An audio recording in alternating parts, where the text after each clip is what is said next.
Coffee সাধারণ coffee দিয়েছে? এই রেস্টুরেন্টে একটাই পাওয়া যায় কফি, একটু দাম বেশি। দাম বেশি কি আমার কাম কি, দেবে তো হয়ে গেল না?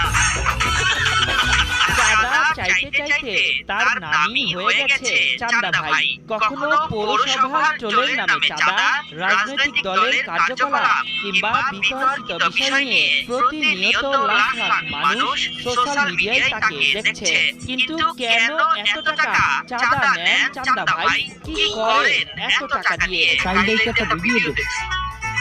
ওমা ভিডিওর মধ্যে দেখি বিশ্বের বলে সবচেয়ে বিখ্যাত কফি দেওয়া, ওই যে একটা বেজিটি বলে মলত্যাগ করেন হয়ে দিয়ে বানায়। ওমা দেখে আমার আর কি বলি, ও মানে খায় মল দিয়ে কফি দেওয়া মানে খায় বমি কি বেটা। কফিটা দেন, খাওয়া লাগবে না। আমি বেটা তার যে কফি আমি সেটা খাবো না। মানে কইতেছি কফিটা আপনি যে